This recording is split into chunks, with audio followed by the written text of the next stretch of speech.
Buenos días. Hoy estamos aquí continuando la lectura. Gracias por sintonizar. Y ayer habíamos quedado en la mitad del punto 1, que es la enseñanza y el aprendizaje. Iniciamos el capítulo 4.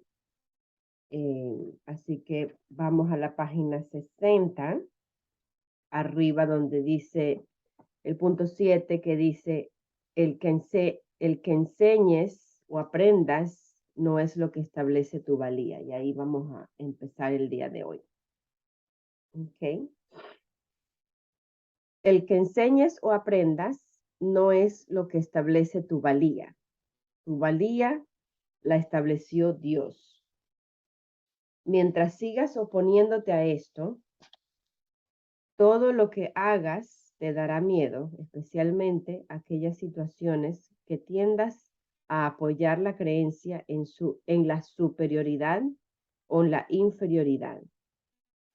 Los maestros tienen que tener paciencia y repetir las lecciones que enseñan hasta que éstas se aprendan.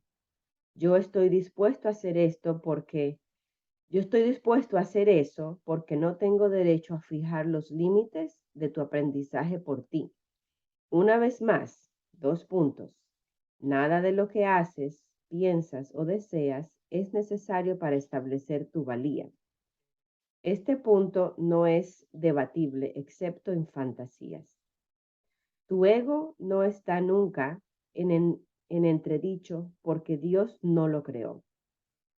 Tu espíritu no está nunca en entredicho porque Él lo creó.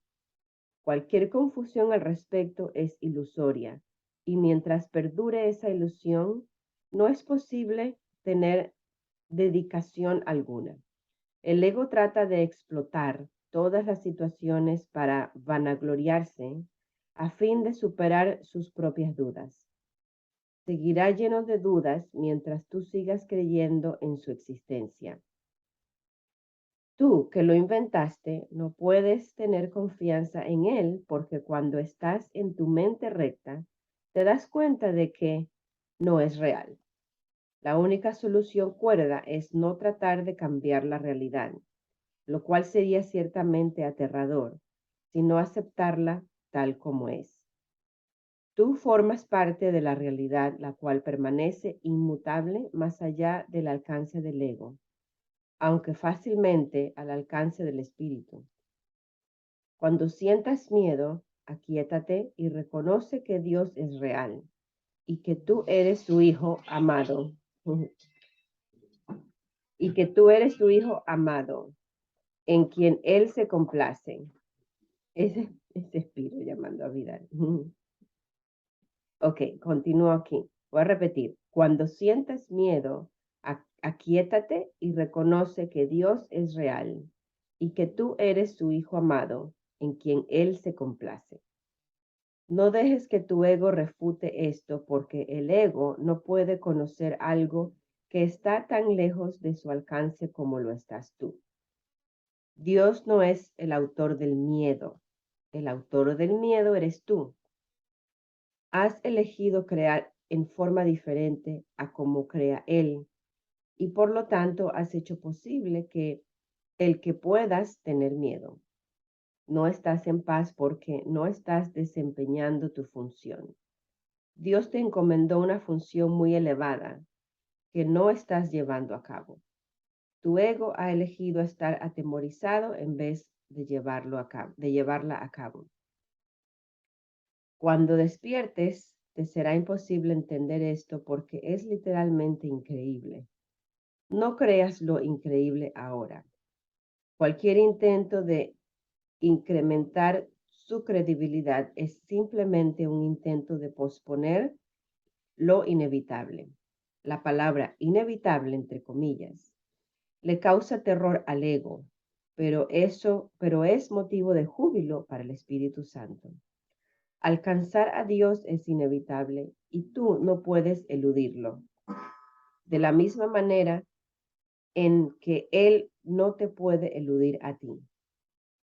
El ego tiene miedo del gozo del Espíritu, porque una vez que lo hayas experimentado, dejarás de proteger y de atribuirle valor al miedo. Le atribuyes gran valor ahora porque el miedo es un testigo de la separación y tu ego se regocija cuando das testimonio de ella. Repúdialo, no le escuches ni le ampares.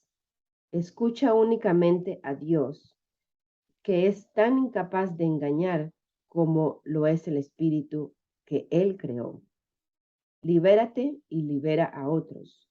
No les ofrezcas a los demás una imagen de ti mismo falsa e indigna, ni tampoco aceptes una imagen similar de ellos.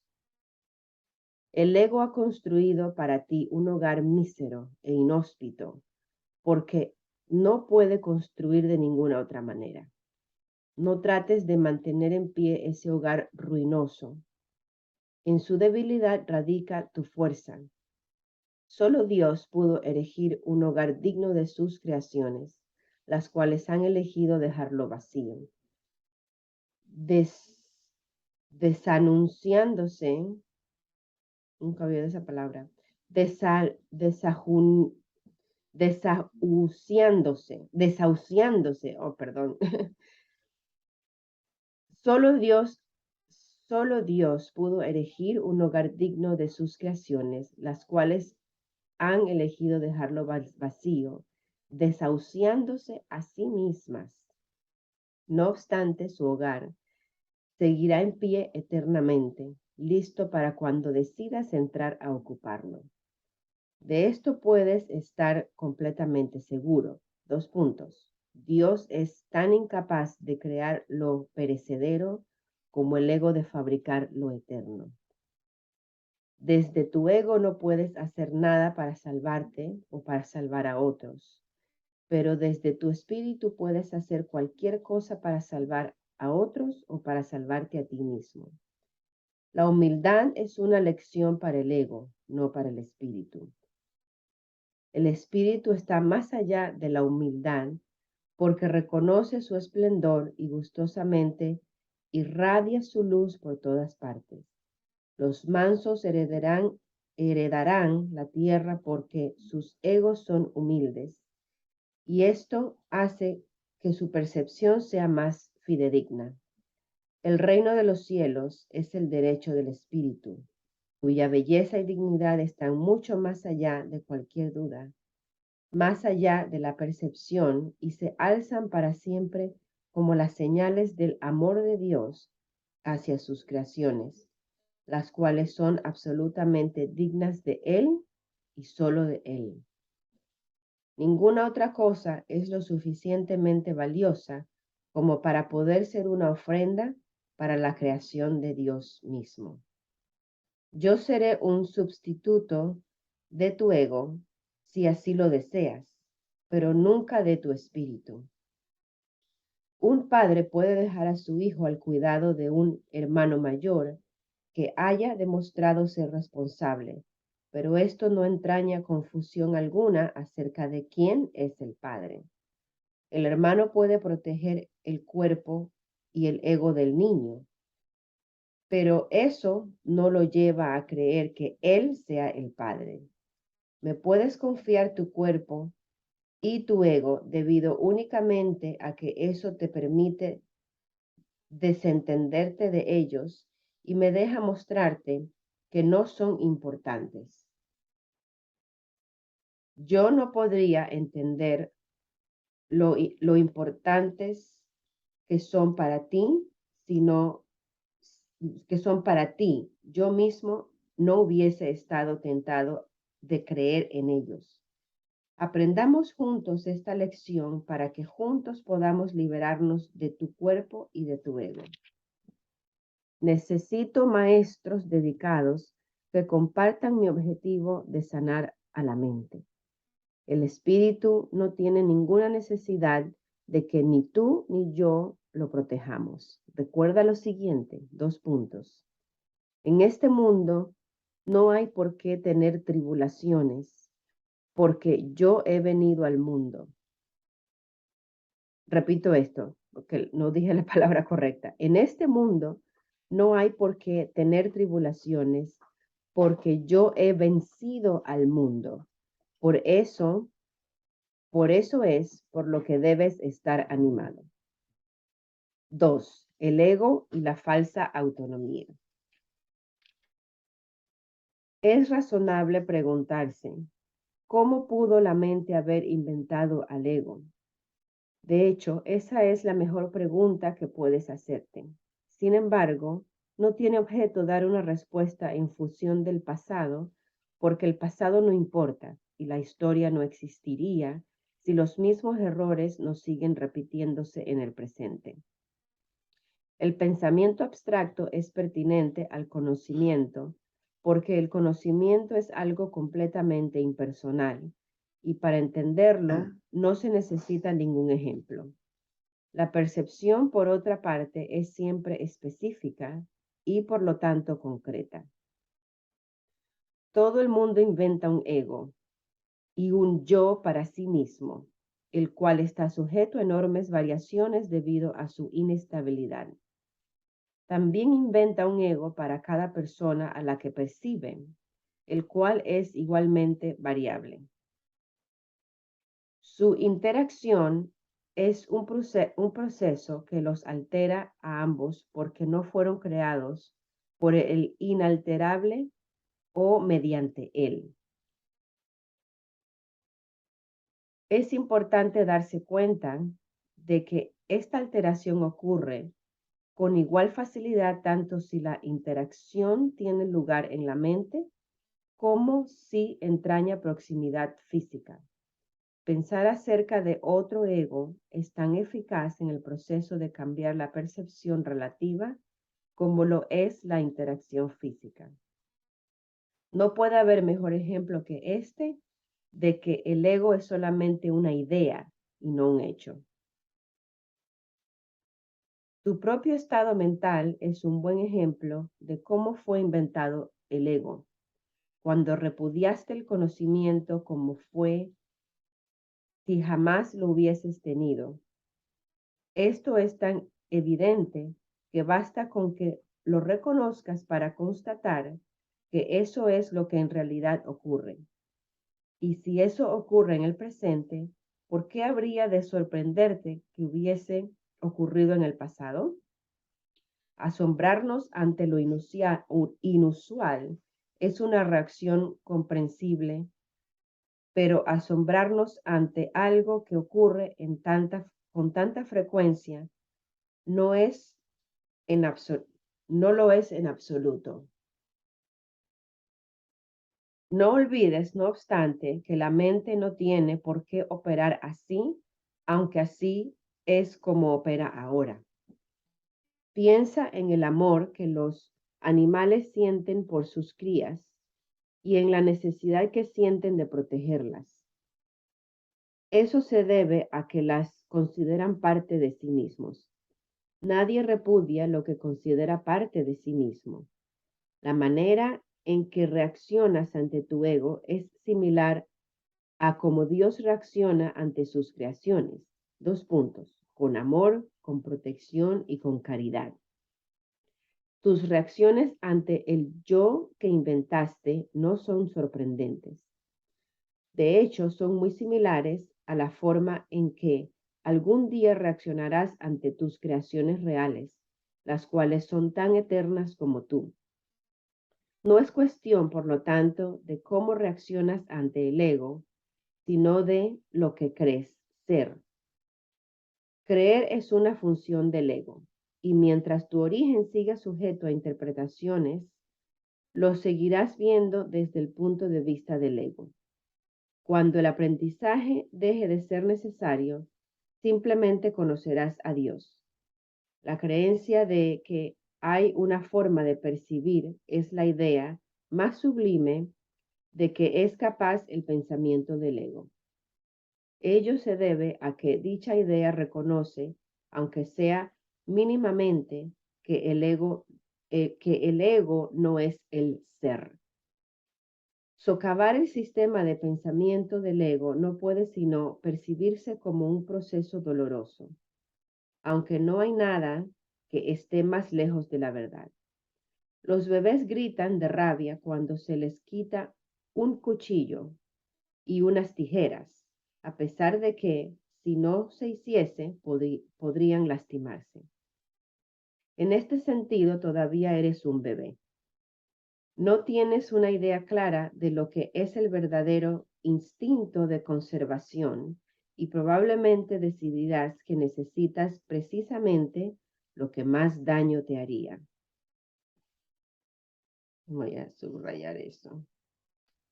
Sin embargo, tanto si lo reconoces ahora como si no, has acordado cooperar en el empeño por llegar a ser inofensivo y servicial, atributos estos que son necesariamente inseparables. Incluso las actitudes que tienes a ese respecto son necesariamente conflictivas, puesto que todas las actitudes están basadas en el ego. Esto, sin embargo, no perdurará. Ten paciencia mientras tanto y recuerda que el desenlace es tan seguro como Dios.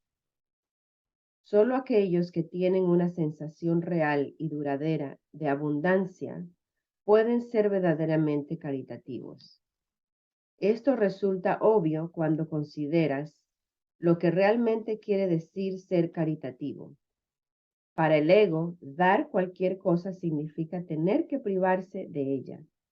Cuando asocias el acto de dar con el sacrificio, das solamente porque crees que de alguna forma vas a obtener algo mejor y puedes, por lo tanto, prescindir de la cosa que das.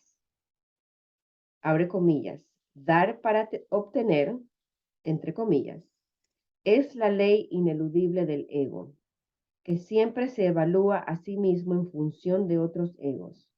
Por lo tanto, está siempre obsesionado con la idea de la escasez, que es la creencia que le dio su origen. Su percepción de otros egos como entes reales no es más que un intento de conservarse a sí mismo de que él es real. El amor propio, entre comillas, desde el punto de vista del ego, no significa otra cosa que el ego se ha engañado a sí mismo creyendo que es real y por lo tanto está temporalmente menos inclinado a saquear. Ese amor propio, entre comillas, es siempre vulnerable a la tensión, término este que se refiere a cualquier cosa que él perciba como una amenaza de su existencia. El ego vive literalmente a base de comparaciones. La igualdad es algo que está más allá de lo que puede entender y por lo tanto le es imposible ser caritativo. Lo que el ego da nunca emana de una sensación de abundancia, porque él fue engendrado precisamente como un sustituto de ella. Por eso es por lo que el concepto de obtener, entre comillas, surgió de su sistema de pensamiento. Los apetitos son mecanismos para obtener, que representan la necesidad del ego de ratificarse a sí mismo. Esto es cierto tanto en el caso de los apetitos corporales como en los de las llamadas necesidades más elevadas del ego, entre comillas. El origen de los apetitos corporales no es físico. El ego considera el cuerpo como su hogar y trata de satisfacerse a sí mismo a través de él. Pero la idea de que eso es posible es una decisión de la mente que está completamente confundida acerca de lo que realmente es posible. El ego cree que tiene que valerse por sí mismo para todo, lo cual no es más que otra forma de describir cómo cree que él mismo se originó. Es este un estado de tanto temor que lo único que puede hacer es dirigirse a otros egos y tratar de unirse a ellos en un débil intento de identificarse con ellos. o atacarlos en una demostración igualmente débil de fuerza.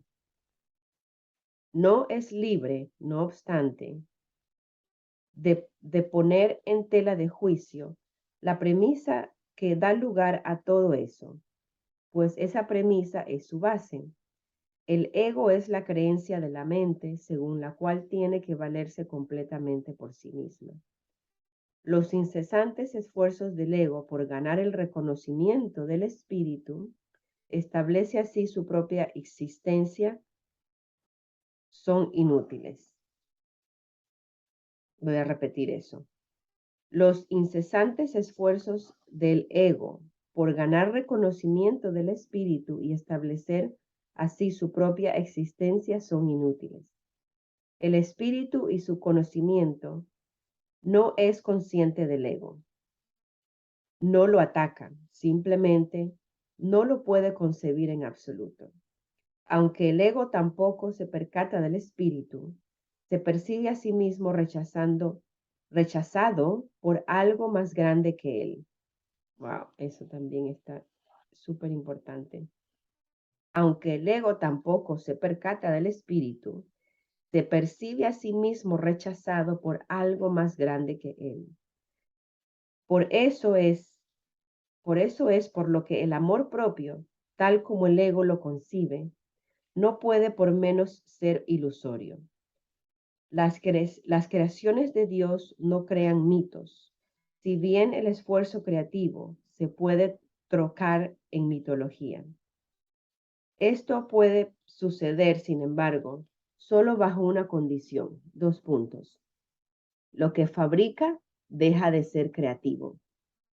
Los mitos pertenecen exclusivamente al ámbito de la percepción y las formas que adoptan son tan ambiguas y su naturaleza está tan marcada por la dicotomía entre el bien y el mal, que ni siquiera el más benévolo de ellos está exento de connotaciones aterradoras. Los mitos y la magia están íntimamente relacionados, ya que los mitos generalmente tienen que ver con el origen del ego y la magia con los poderes de que el ego se atribuye a sí mismo. Los sistemas mitológicos incluyen, por lo general, alguna descripción de la creación, entre comillas, y la conectan con su forma particular de magia. La llamada lucha por la supervivencia, entre comillas, no es más que la lucha del ego por prolongar su propia existencia, así como la interpretación que ha hecho con respecto a su conocimiento, a su comienzo. Este comienzo casi siempre se asocia con el nacimiento físico, ya que resulta difícil sostener que el ego existía antes de ese momento. Los más religiosos, entre comillas, de los mitos basados en el ego, puede que postulen que el alma existía antes y que seguirá existiendo después de un lapso temporal de vida en el ego. Algunos postulan incluso que el alma será castigada por este lapso. La salvación, no obstante, no es aplicable al espíritu, pues éste no está en peligro y por lo tanto no tiene que ser rescatado. La salvación no es otra cosa que mentalidad recta, entre comillas, que no, que aunque no es la mentalidad uno del Espíritu Santo, se debe alcanzar antes de que la mentalidad uno pueda ser restaurada. La mentalidad recta conduce automáticamente al siguiente paso, ya que la percepción correcta está completamente exenta de cualquier forma de ataque y por lo tanto la mentalidad errada desaparece. El ego no puede sobrevivir sin hacer juicios y por consiguiente se le abandona. La mente tiene entonces una sola dirección por la que avanzar. La dirección que sigue es siempre automática, pues no puede sino acatar los dictados del sistema de pensamiento al que se adhieren. No se puede hacer demasiado hincapié en el hecho de que corregir la percepción es simplemente un expediente temporal. Dicha corrección es necesaria únicamente porque la percepción falsa es un obstáculo para el conocimiento, mientras que la percepción fidedigna es un trampolín hacia él. El valor de la percepción correcta reside en la conclusión inevitable de que toda percepción es innecesaria. Esto elimina el obstáculo por completo. Te preguntarás, ¿cómo puede ser posible esto mientras parezca que vives en este mundo? Esa es una pregunta razonable. No obstante, tienes que asegurarte de que realmente la entiendes. ¿Quién es el tú, entre comillas tú, que vive en este mundo? El espíritu es inmortal y la inmortalidad es un estado permanente. El espíritu es tan verdadero ahora como siempre lo fue y lo será siempre, ya que no entraña cambios de ninguna clase. No es un continuo, ni se pretende entender tampoco comparándolo con un opuesto. El conocimiento nunca admite comparaciones. Eso estriba su diferencia principal con respecto a cualquier otra cosa que la mente pueda comprender. Y aquí finalizamos el día de hoy. Seguimos mañana en el punto 3, que es amor sin conflicto, en la página 66. ¿Y en la del inglés? 60. Wow. Ok. Muchas gracias por sintonizar, por estar aquí, por seguir esta lectura. Que tengan un buen día. Bye.